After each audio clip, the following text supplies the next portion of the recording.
Good morning, everyone, and thank you for attending our webinar today.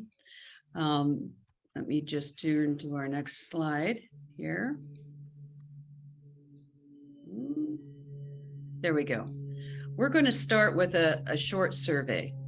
So I have an idea of what everybody's experienced. And if you would put your answers in the chat box, Jake will give me the answers and we'll talk about it. Number one, have you ever personally experienced violence in the workplace? Just a simple yes or no. And then number two, have you ever had an employee come to you who's experienced violence in the workplace?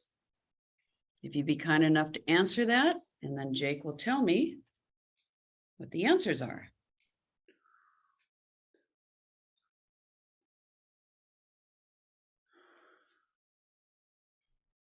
Looks like we've got so far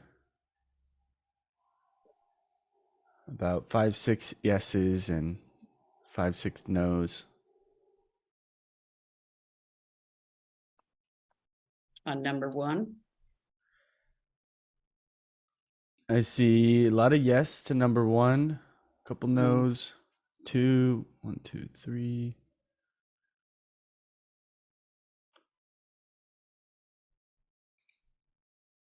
Some are saying no to the first one, yes to the second. okay. So it's fairly prevalent, as we can see. So let's talk about this. So why is this topic so important? 2 million people become victims of workplace violence annually. This number is actually low because most companies won't report it unless it's a very serious situation, such as somebody's been shot or somebody's been physically injured and they have to go to a hospital. Otherwise, typically employers don't report it. Female workers suffer higher rates of workplace violence. 45.6% of all active shooter events occur in the workplace. And 20 years ago, the United States experienced an active shooting event about once every 2 months. Currently, today, we're experiencing an average of a shooting every 7 days. From 2015 to 2019, shootings made up 79% of workplace homicides. And the average age of workplace homicide victims is 25 to 54 years old. That's virtually everybody in the workforce, almost. So a poll was taken of employees at their facilities, and as it turns out, 1 of 8 employees is concerned about their safety at work. So Cal OSHA is preparing a requirement that all California employers write a violence prevention plan. So some definitions here real quick. What is an active shooter? An active shooter is someone who actively engaged in killing or attempting to kill people. And a mass shooting is someone using a firearm with the intention of killing or attempting to kill multiple people at one time. And we've heard this over and over again on the news. It's so prevalent. So what is workplace violence? Workplace violence is an act or threat of physical violence, harassment, intimidation, or other threatening, disruptive behavior that occurs at your work facility. It ranges from threats and verbal abuse to physical assaults and even homicide. It can affect and involve employees, clients, customers, visitors, anybody in your facility or around the facility. And it's a statement or behavior that someone will cause physical force against another person. It's the use of guns, or the use of guns is not required for an incident to be considered workplace violence. Acts of violence and other injuries are currently the 3rd leading cause of fatal occupational injuries in the United States. And according to the Bureau of Labor Statistics, of fatal occupational injuries, of the 5,333 fatal workplace injuries that occurred in the United States in 2019, 761 of them were cases of intentional injury by another person. So what is workplace violence? However it manifests itself, workplace violence is a major concern for employers and employees nationwide. It is becoming an epidemic. So Cal OSHA Workplace Violence Prevention Plan. Cal OSHA has proposed a regulation that will apply to all employers, possibly adopted by October 2022, and if not, by the end of this year. All employers must implement the new violence prevention plan. The plan will require employers to perform a violence prevention assessment of their facility. And what that means is you have to go around, take a look at your facility, do an assessment, and identify areas of weakness, such as are your employees leaving the doors open out of manufacturing for fresh air, allowing for somebody to walk into the facility? Do you have cameras? Do you have locking doors in offices, internal offices, so on and so forth? So employers must involve their employees during this assessment and discussions of abatements. It allows them to participate. It allows them to bring up points of interest, and it shows that their employer actually does care about their safety. So the use of an employee survey is a great way to engage your employees in the process and have a better idea of how safe your employees feel in the work environment. I would encourage everybody to do that. It will require abatements of areas that need increased security, and all employees must be trained on the new written plan, just like your injury illness prevention plan. They all must have the plan available for them to view at any time. And employers must conduct a post-accident investigation.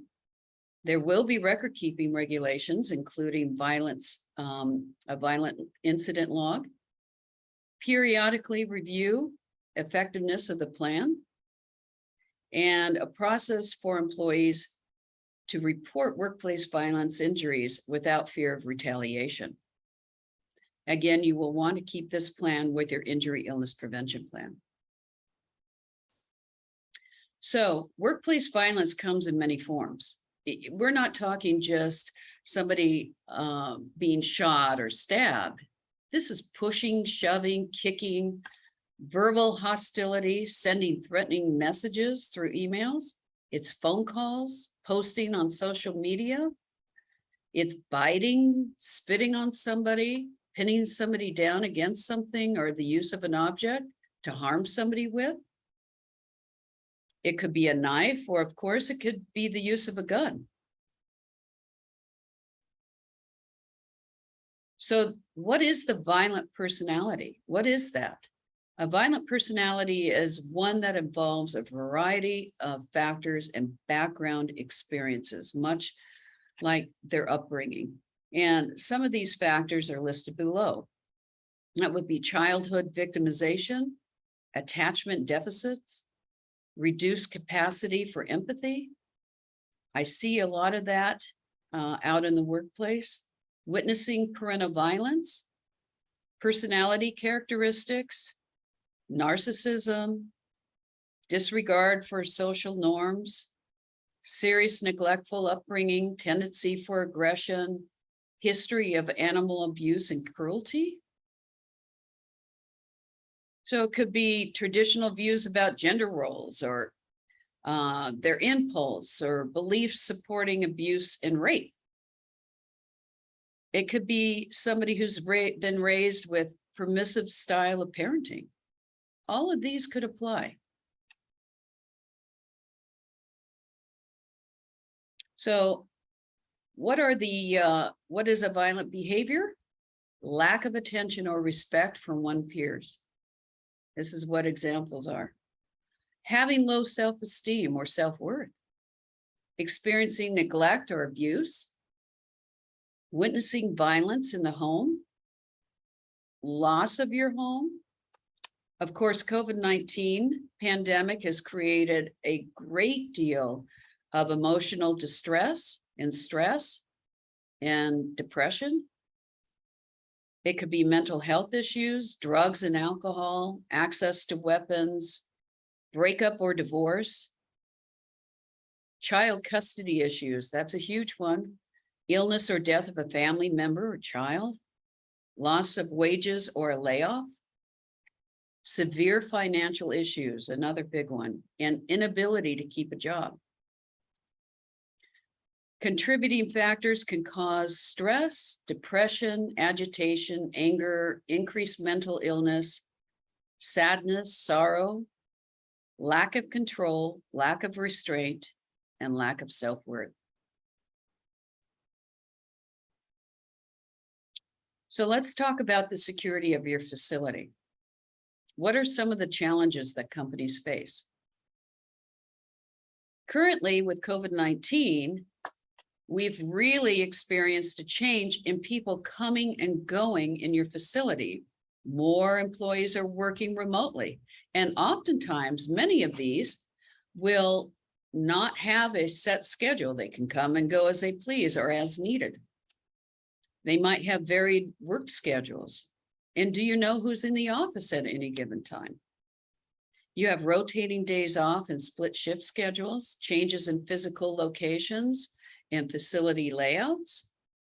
And do you have employees reporting to more than one office? That's very common. Do you know when they're coming in? So facility layouts may change due to employees being repositioned. And in larger companies, oftentimes those employees have a key card that only allows them to certain parts of the facility. However, if they've been changed to a different department, do they still have access to that other department or other side of the facility? They need to be deactivated in the security method that you have in your facility. So who has keys or key codes to your facility? I think we're all pretty good as HR people and professionals that we make sure that we get the keys back, but sometimes they don't have the keys on them. It's really important to get the keys back on your to your facility and not forget to follow back around and gather those up, because it's awfully costly to rekey a facility and you don't want keys floating out there. And have you, retrieved the assigned key cards from employees as well? If an employee changes positions, have you changed access to parts of the building, like I said earlier? And make adjustments to your security plans based on your current workforce. It's a constant thing, especially if you're a larger facility and you have a lot of employees and you have a lot of employees coming and going. It's very important that somebody's assigned to doing that. So are your employees having to walk in dark parking lots to get to your facility? Is there ample lighting? And are there security guards? Do you have security cameras? And are those cameras monitored on a regular basis? And do you have cameras on the inside of your facility?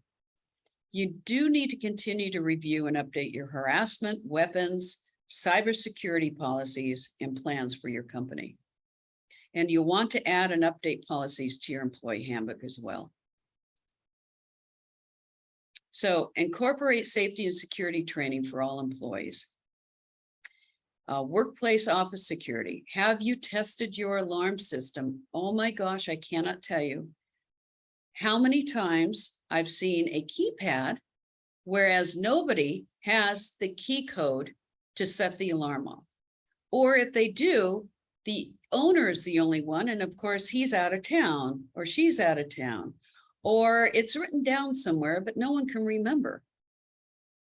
Also, if you see a pull station, when you pull down the pull station of your alarm, is it supposed to go off or is it a silent alarm to the police station? I just did training at one of my clients about 4 weeks ago. They had an individual come off the street who was homeless, and he was waving a hammer and screaming and telling everyone he was going to kill them. Well, they did all the right things. They went to the back office, they locked themselves in. The last person going down the hall went to pull the alarm system and nothing happened. And so they assumed it was a silent alarm and the police would come. The police never got it. Their system did not work. Please, I implore you to try and test out your alarm system to make sure it works, and all your employees know where it is and what it's supposed to sound like. Now, if you don't have any of those, air horns are the best thing to have in your facility. I don't know if anybody's ever tested one or heard one, but they are so loud. Trust me, you would know that there's an emergency. You can place them all over your facility, train your employees on it, and then they'll know it's time to evacuate the building. So let's talk about de-escalation of a situation. So you want to train your managers and your supervisors on how to de-escalate a situation. So it's how to reduce the intensity of the situation, recognize signs of escalation. You want to create distance, remove yourself from the situation, and seek assistance if you're in a dire situation. Otherwise, if you're able to speak to the employee and talk them down, and it hasn't escalated to the point of people are in danger, you want to first check your own emotional self-control. You want to be calm. You want to take a deep breath before you go in to speak to somebody in a room. It would be best if you brought somebody in with you as well, as just somebody to just sit there, a neutral party. You also want to check your surroundings. Where are your exits at? Who else is around? What is your personal risk factor? Okay. You want to observe the other person's verbal and physical behavior and note how far they've escalated. Now, one of my other clients went in to speak to a gentleman who was acting off the rail. She walked into the room first. He walked in, shut the door, locked it, and would not let her out for an hour and a half. And it was a very tense situation. So you want to make sure that people know where you are, what's going on, and that people are nearby. Finally, plan your approach and how you might exit if needed, because your safety is most important. So number two, you really want to take care with your words. You want to resist the urge of saying, calm down.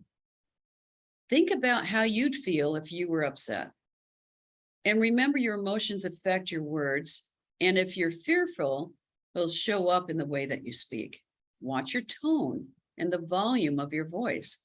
And if you appear bureaucratic or argumentative or directive, this is not going to go well. It'll probably irritate the employee even further. Speaking calmly and slowly will often cause the person to do the same thing as well. You want to acknowledge the problem.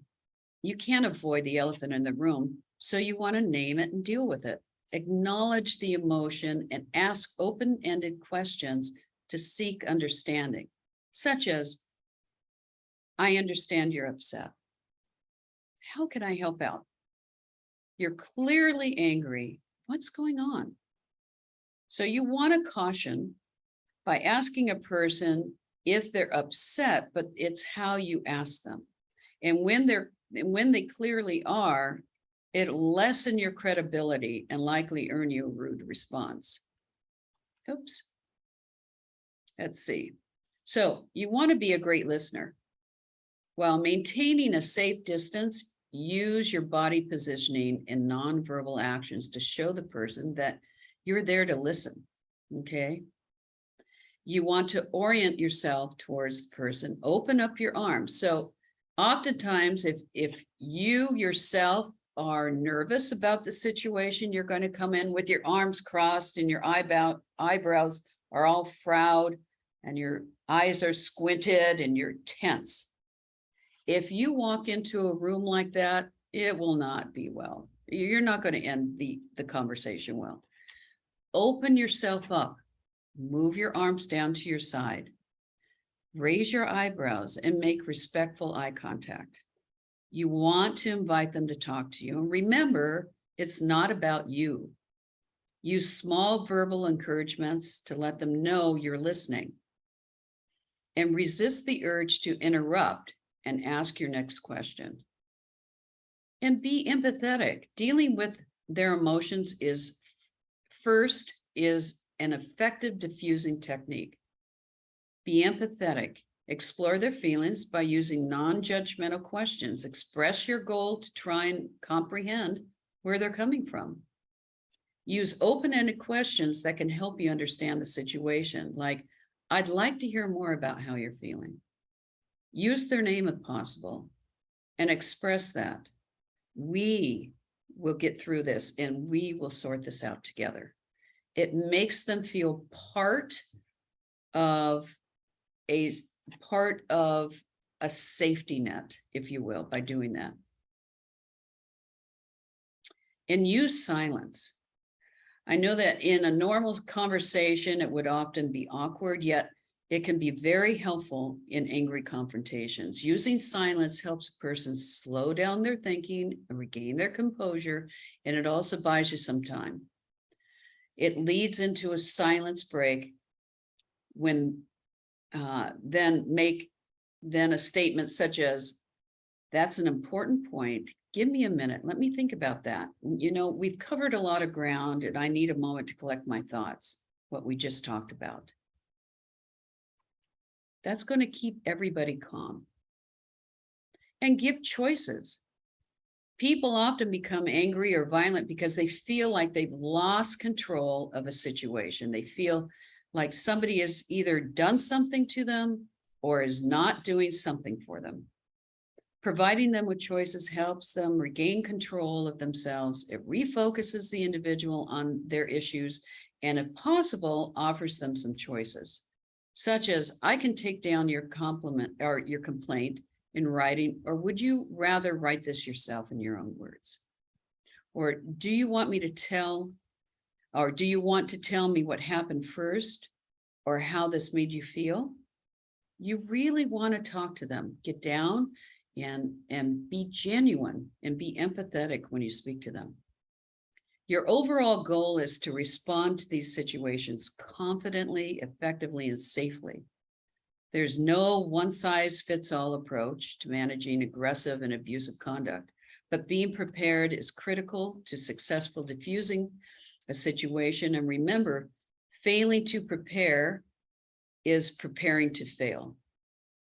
You must prepare. And I encourage everybody to have this type of training for all your supervisors and your management. So take some time to think about your more common conflict situations. Visualize how you'll act when responding positively. And finally, do a lot of practicing. So I can't see the actual title here. Bear with me. Bear with me.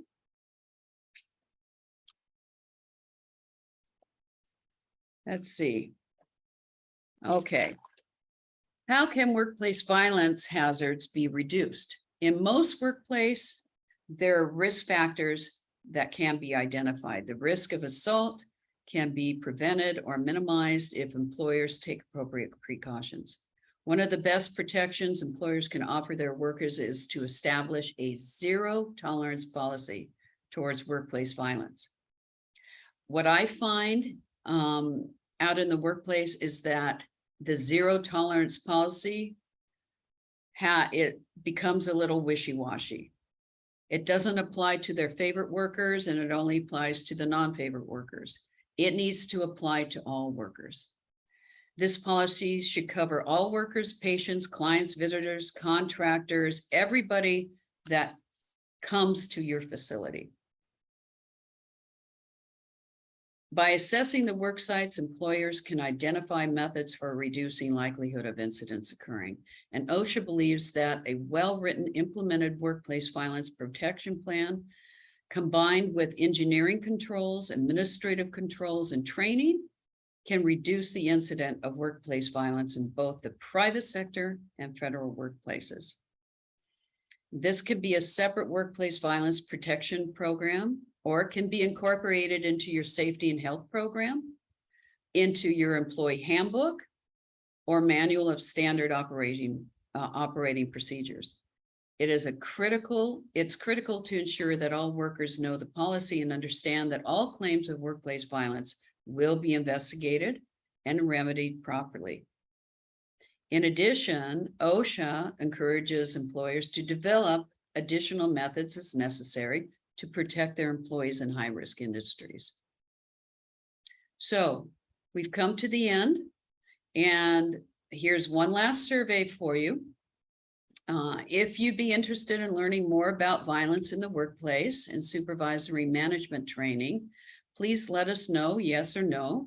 And for those who answered yes, please send an email to info@calvertsafetyhr.com. Now I'd like to turn this over to RJ Kirshner. Thank you.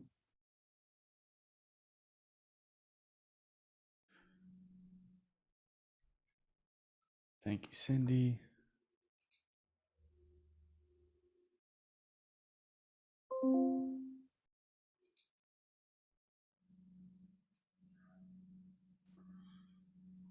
I guess now, good morning, everyone. Welcome to the gun violence portion of the presentation. My name is Robert Kirshner. I'm the CEO of Threat Management and Protection Incorporated, and I'm going to give you kind of a vanilla overview. There's not going to be any political statements in this. It's just going to be the way it is, and then you can take it as you like and run with it. In talking about gun violence, a firearm can go off in one of three ways. So when the firearm is discharged, it could either be justified, in other words, a justifiable discharge, a criminal discharge, or a negligent discharge. And for those of you who've been watching the news, the FBI lab has determined that Alec Baldwin has probably had a negligent discharge that resulted in a death. Let's see if I can make this move here. Okay, types of gun violence. This is something I really want to bring to your attention. I was listening to the radio, of course, the news, and LAPD stated that car-to-car shootings have increased 131% between the period of January and June 2001 and January and June 2002. That's a lot of increase in car-to-car shootings. We're seeing those things quite a bit. The prescription that we have is if there's going to be some sort of an altercation with a vehicle, is for you to keep your face forward and just exit as soon as you can and get away from the other person. So it's happening to everybody. It's very unfortunate, and we've seen some pretty serious incident. We even saw the one in Orange County where the child was shot by a round going through the trunk into the back seat, killing the child. And this is after the mother had engaged the suspect by, for lack of a better term, flipping them off. So we lost the child in that one. Okay, gang shootings, turf wars, retaliation.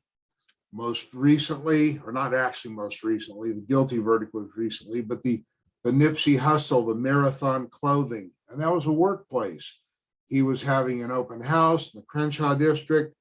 He was a former member of the Rollin' 60s gang. Eric Holder came up and had a discussion with him.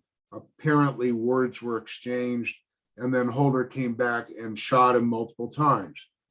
That was a turf war situation, internal, not good. Domestic violence shooting. You know, sometimes we have children that shoot parents due to an argument or situation going on. We have a family member that shoots the entire family. That's a family annihilator. We have an angry family member come into the workplace and open fire on their family member and end up shooting other people. So it's very serious in the domestic violence realm. And how you can help deal with this is to be active listeners in the workplace. We'll be talking about that a little bit later. But everybody can hear things. And when you hear things and it brings up a red flag, report it. See something, say something, hear something, say something. Please. For those of you that happen to go out, you're in a bar, a conflict, occurs, there ends up being a fist fight, all of a sudden somebody breaks out a gun and there's a shooting in a venue. There's also shooting in venues that are targeted, such as the Pulse nightclub shooting in Florida. And so again, it's just, these are open venues, they're anywhere, and you really need to be aware of your surroundings at all times. And I think Cindy pointed that out very well. Workplace shootings, we have those that happen frequently, hopefully less frequently in the future. But again, you have to be an active listener. If somebody says they have a gun on them, you need to go report that to your HR department or to your supervisor. We had one case where we had an individual leave the workplace, left his bag there. The supervisor picked up the bag and there was a .45 caliber handgun and a whole bunch of Vicodin in the bag. So drugs, gun, could have been something bad happened. Fortunately, it didn't. We were able to get that out. And then we dealt with him through a restraining order process. And we turned the gun over to the police department for safekeeping.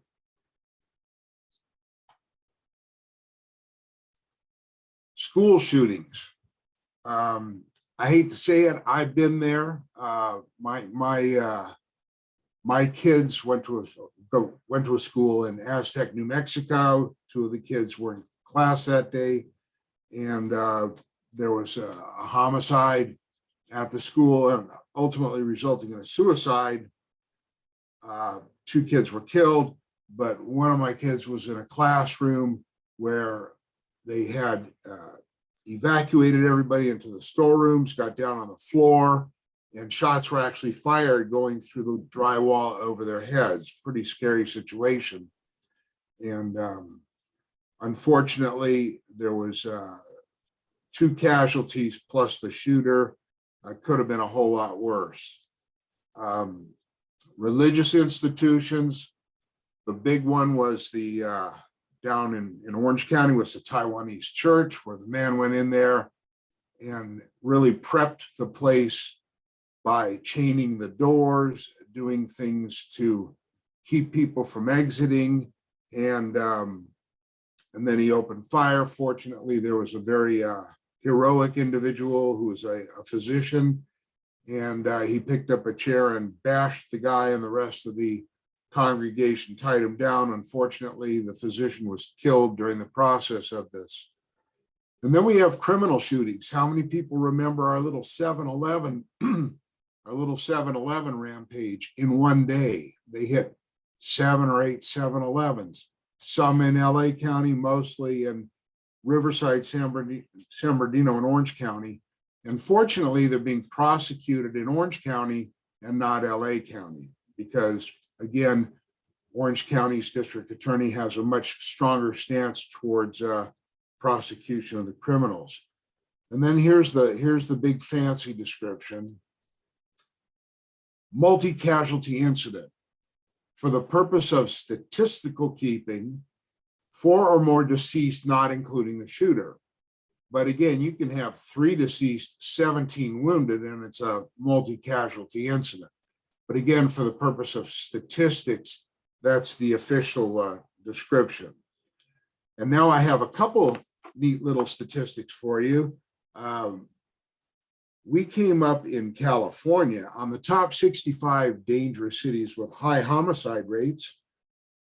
Richmond, California came up as number 39 with 15.38 per 100,000 homicides. Oakland at number 31 with 17.97 per 100,000. And San Bernardino County with 21.23 per 100,000. So it tells you that we've got some places in California that are really notched up on the list. St. Louis, Missouri is the number one. So, luckily Orange County is a pretty safe a place to live, but you always have to be on your six, which means watch your back. So firearms in the workplace and weapons in the workplace. Every employer must have a firearm and weapon policy in their handbook. The employer controls who, if anyone, is permitted to possess firearms and weapons in the workplace. I just had one of my clients, which is actually a school, and we've now had a big sign posted that says no firearms, no unauthorized firearms permitted on the school grounds. So basically what that limits it to is my security guard who's armed and the police department in the city. Some states have trunk laws that allow employees to store their firearms in the trunk of their vehicle in the parking lot at work. I don't believe California does. You can have a safe in your car and legally carry the gun there. But again, you have to do it legally, and there's rules put out and promulgated by the California Department of Justice.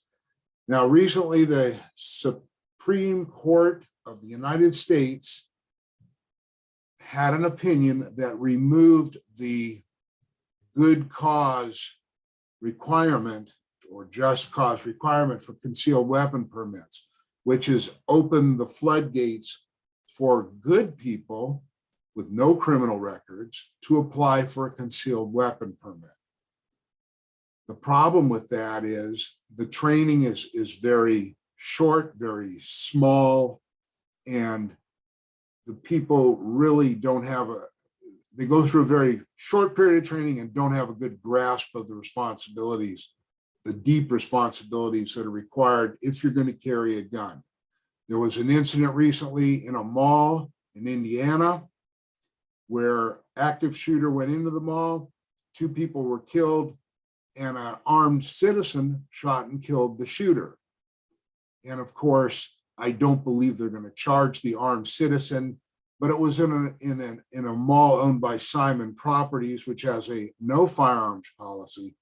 So I assume that he'll get a letter that says you're not welcome in our malls anymore. But you'll see a sign, do not bring a weapon on the property. That's what Simon Malls has. This guy did anyways, and he ended up being a hero in a crisis situation. But that's all to be seen.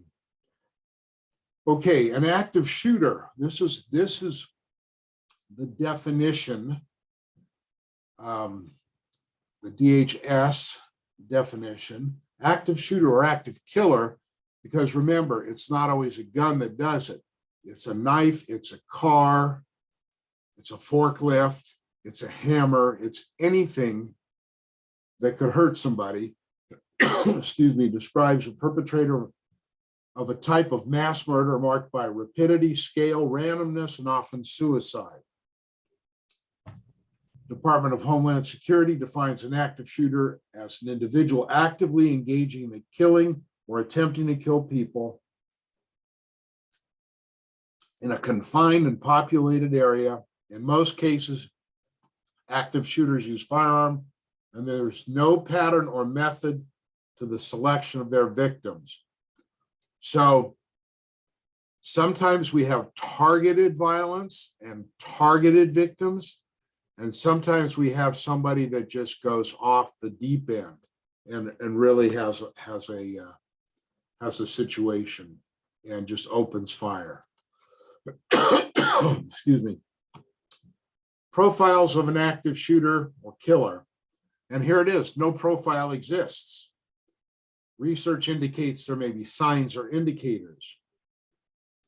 An active shooter in your workplace may be a current or former employee or an acquaintance of a current or former employee. Agencies and schools, universities, and private research groups continue to evaluate active shooter events in an attempt to generate a profile of an active shooter, but currently there are no hard links to provide an accurate profile of an active shooter. Though there is no profile, there are several possible indicators that can give clues to the possibility of a potential active shooter.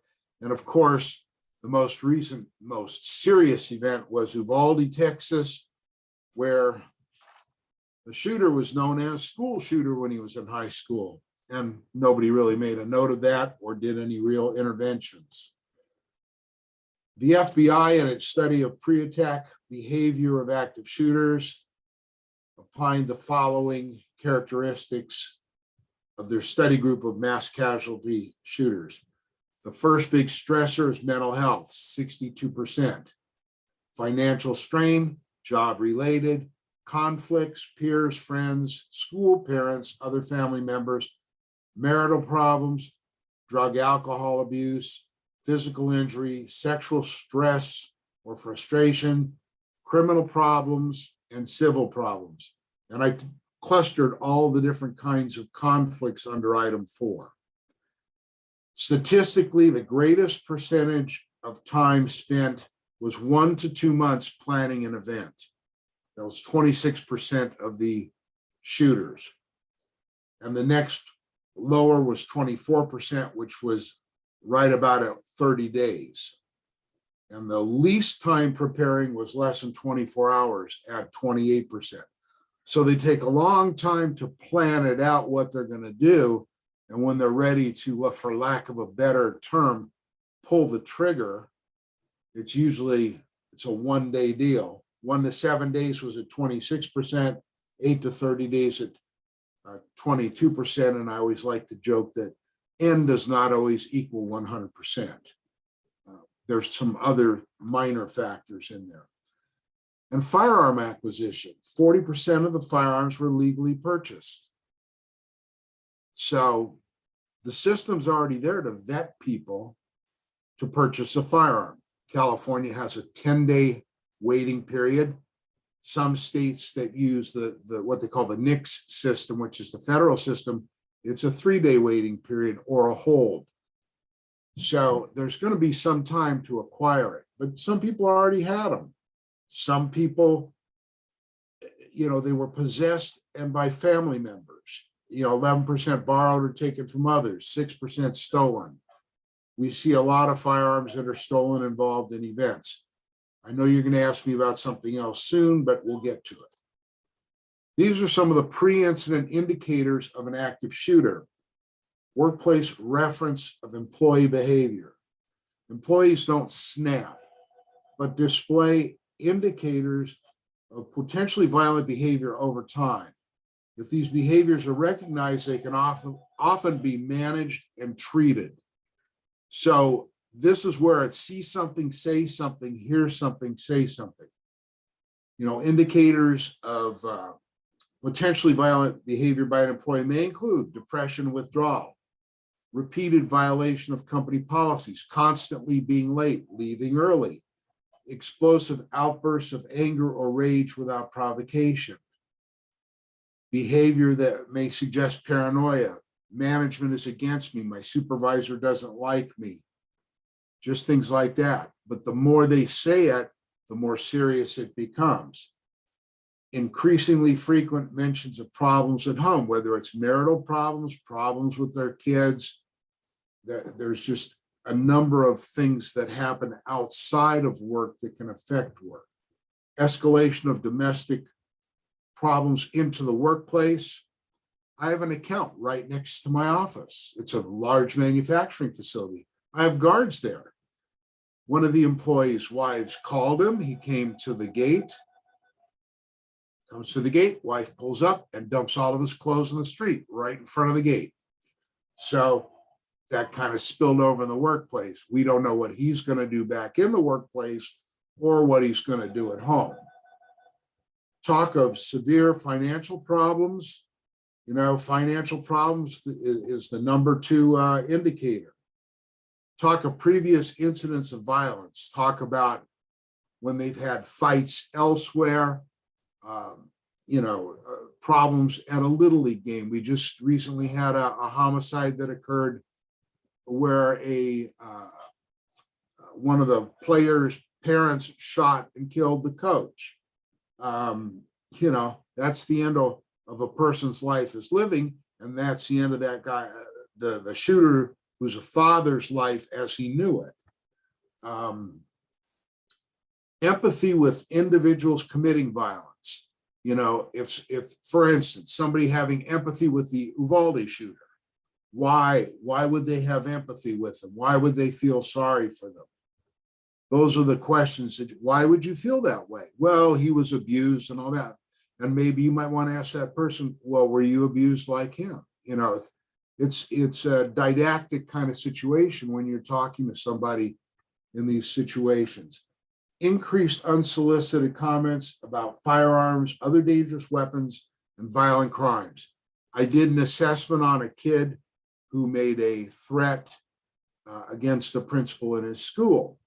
And it was a very complicated situation, but the mom put him into martial arts. Well, there wasn't a problem being in martial arts. The problem existed that the mom bought him all these martial art weapons, sword that comes into 2, all the different nunchucks. So those happen to be living in my storeroom and were never returned. And it appears that he seems to be doing fairly well at this time. We also brought in a criminal law attorney who handles juvenile cases, and we were able to get him a decent deal where he had therapy, and if he did well after 6 months for 90 days, the case would be dismissed, which was good for him. And hopefully he's probably an adult now, so hopefully he's doing well. This here is a chart that was created by the New York Police Department. And when the police arrived after the attack, remember Cindy was talking about pull the alarm. Okay, if you don't have a panic button to get the police, pull the fire alarm, for crying out loud. Okay, but the police arrived after the attack. The attacker either fled or killed himself. And you can see the numbers. And a bystander either subdued or shot the attacker, as what occurred in the Simon Properties Mall. Police arriving during the attack, they shot the attacker, were able to subdue him, or the attacker killed himself or rarely surrenders. So these are some of the most recent outcomes from 2000 through 2021. So everything that we're looking at statistically, we're always behind the 8 ball. FBI statistics, everything, they have to aggregate this information, and then they have to have an analyst look at it. But we're coming up pretty much with the same thing. Now, here's the big one. COVID-19 pandemic's relationship to the surge in gun violence. It's my opinion that some of the unintended consequences of the COVID-19 pandemic have led to an increase in the underreporting of domestic violence and child abuse, an increase in isolation and diminished socialization with family, friends, coworkers, and others, an increase in mental health crisis, a containment of the number of persons, and I use the word out and about, in the community. Most people were isolated. We, in our business, which is security investigations, crisis response, we were working the whole time.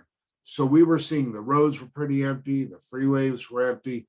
Some companies were working, some people were working at home, and there were still problems in the workplace. A time which, while they're isolated out, allowed anger and grudges to boil over. When you're sitting by yourself, especially if you're actually completely isolated in a residence, You can be watching, The Price is Right, all that good stuff on TV, watch repeats of Law and Order. But if you're pissed off at somebody in the workplace, you're going to hold that grudge, and that grudge may very well, grow. And when you have to go back, it may boil over. And of course, the new hobby, the easy legal acquisition of firearms, as well as homemade versions of firearms. And we'll talk about that in a second. Finally, there's insufficient research of the impact of the surge in gun violence as related to COVID-19, but gun violence has in fact surged exponentially. So I can't tell you what COVID has done as a direct factor, but it has surged, and it's very, very concerning. Okay, here we go. Options for consideration. And we've all talked about this. This came out from the Department of Homeland Security, which now they've transferred this to CISA, which is actually Cybersecurity and Infrastructure Security Agency. Active shooter preparedness everything is based on run, hide, fight.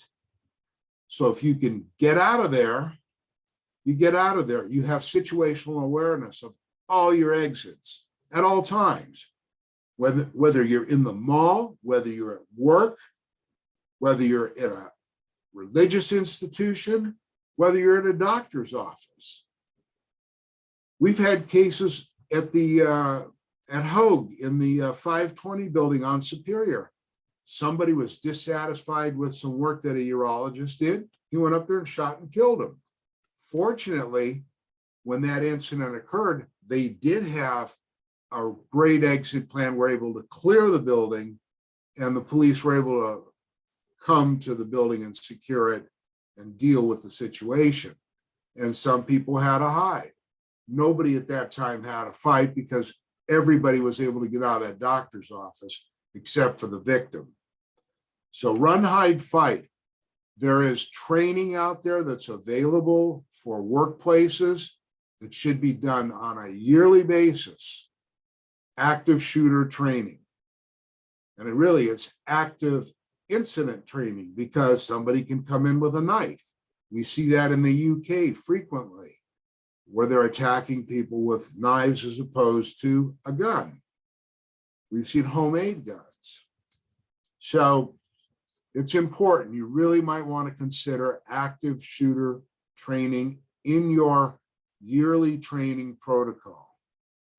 So run, hide, fight, keep it in your mind, along with see something, say something, hear something, say something. Now, this will be enjoyable for you. How many of you are familiar with the OODA loop? I don't know how many are, but the OODA loop was developed by a United States Air Force Colonel, John Boyd, who served from 1945 to 1975 in the World War II, Korea, and Vietnam. And this is how you defeat adversaries and survive. And as a law enforcement firearm instructor, which I've been since 1983, this is one of the critical areas that we teach: observe, orient, decide, and act. And it's done on an ongoing, regular basis. And you teach yourself to do it. Everywhere you go, you're observing what's going on. You orient yourself to it. You decide how you'll handle it, and then you'll act. And it's an ongoing process. It's used by lawyers in litigations. It's used by businesses in performance. It's used as military strategy, and it's used by law enforcement. So we always teach you the OODA loop. If you're interested in it, Google it, you'll find it. It's very, very interesting and will be helpful to you. Observe, orient, decide, and act everywhere you go. Okay, the next one, and I know we're getting close to ending time. This is called Occam's razor. It's like having the street sign: simple, complicated. Okay, and basically what it says is, in essence, competing theories or explanations. The simpler one with fewer parameters is the preferred option. And the best thing we saw that demonstrated a lack of using the Occam's razor was the inside video of Uvalde, where they were running around like chickens with their head cut off and were unable to make the simple entry. All you do on an active shooter in law enforcement, the training is entry. You help the victims and potential victims survive. And actually the option is to neutralize the suspect. If the suspect is shooting and doesn't drop that gun, you neutralize them. That's the option. Okay, next one real quick. You've heard the term red flag laws. California, they call it a gun violence restraining order. Many states have enacted laws. In California, the GVRO is a court order that prohibits someone from having a gun, ammunition, or magazines. It can order someone not to have, possess, just as if they're a prohibited person. And what you have to do is there's a document that's on the California court's website, which is along with the other restraining orders. You have civil harassment, workplace violence, domestic violence. Okay, and now they have gun violence restraining orders. Police can ask for them, family members can ask for them, schools can ask for them. And there are certain criteria. You go to court. And then in California, what they do is once it's granted, then they entered in CARPAS, which is California Restraining Protective Order System. And it's part of the law enforcement communication system. And it also feeds in the federal system. So what happens is this restraining order is good anywhere in the United States and on any tribal lands. So it does exist in California. A lot of people don't know about it. And if you cannot get a domestic violence restraining order or a workplace violence restraining order, this may be as an individual another option for you. Okay, everybody knows about ghost guns. Okay, I'm talking real fast. Ghost guns, they say, are unregulated, unserialized, and untraceable. That's true and not true. This is a website. Okay, this is called 80% Firearms. What this company did is it built different frames and different parts up to what ATF limited as what is not a firearm. Now, you as a hobbyist could build this into a firearm, but you were required to put a serial number on it and submit paperwork to ATF and the Department of Justice. That's the legal way to do it. And I know a lot of guys that have built their own guns. It is what it is. It was a hobby. This one is called ghostguns.com, and they're selling all kinds of different parts. Okay, and the day I took this website off, there was only 26 days, 4 hours, 30 minutes, and 23 seconds until August 24th, which is when the law goes into effect. New regulations, final rule, definition of frame or receiver, and identification of firearms. This was promulgated. It changes the descriptions of frames, receivers, firearm and gunsmith, definitions of complete weapon, complete muffler, silencer, excuse me,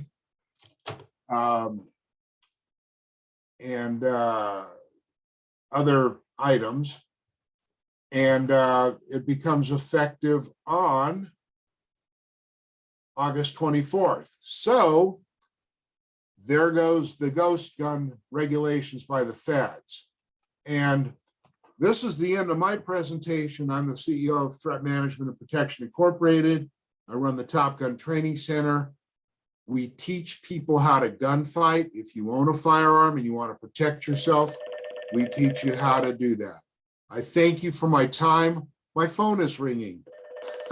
So thank you for having me. I appreciate it. And if you need to get a hold of me, get a hold of Cindy or Don. Thanks.